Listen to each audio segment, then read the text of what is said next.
Сәлем достар, қалайсыңдар? Бүгін мынандай ерекше тағам, өте оңай, өте дәмді, тойымды болатын тағам, мәш сорпа деген тағамды кім біледі достар? Комментке жазып кетіңдер достар, сіздерден күтемін комментарий. Ал достар, үйде бар заттармен дайындалатын тағам. Ең бірінші етімізді 1 сағат бұрын аламыз да тұздап мариновка жасап қоямыз. 1 сағаттан кейін ал бастаймыз қуыруға, май құйып, азғантай май құйып, осылай етімізді қызартып қуырып аламыз да, содан кейін пиязымызды лақтырамыз.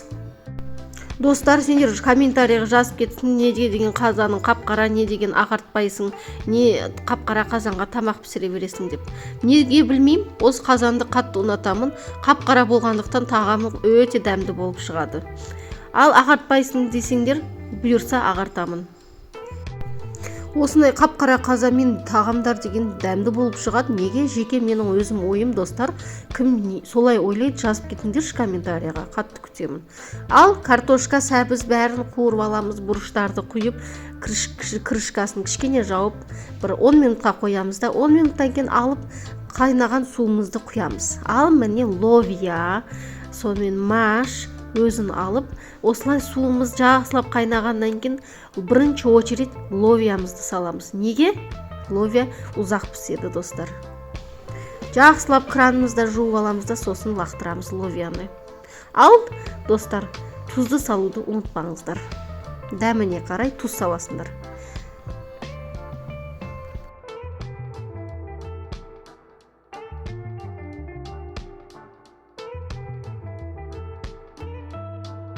Достар, ловия дегенді көп салмаңыздар. Міне кружкада осылай видеода көрсетілгендей, осы азғандай қылып, жақсылап жуып, сол саласыңдар.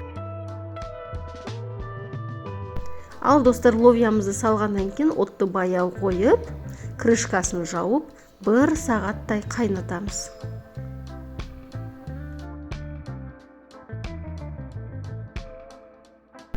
Достар, менің 1 сағат қайнады қазаным, енді алып мынау мәш дегенімізді саламыз. Мәшімізді осылай видеода көрсетілгені салып, онда жақсылап араластырамыз. Онда көп салмаймыз. 5 минут мәшіміз қайнағаннан кейін күрішімізді да өлшеп саламыз. Мен бәрін көз өлшеммен істеймін достар, сондықтан осылай көрсетемін. Барлық затымен дайындалатын тағам достар, істеп көріңіздер, өте дәмді. Сорпаға тек күріш салмай, мәш, ловия салсаңдар қатты дәмді болады. Мен томат қосуды ұнатпаймын. Мен дегенде енем қатты ұнатпайды, қышқыл болады деп, сондықтан қызыл бұрышты салсам, тағамың қызыл жақсы болып шығады. Дәмді болады.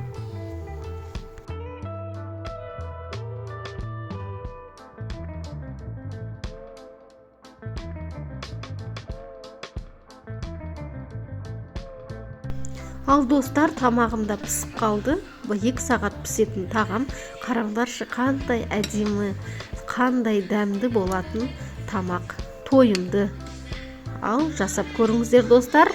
Комментке жазуды ұмытпаңыздар. Лайк басыңыздар. Пока-пока, удачи!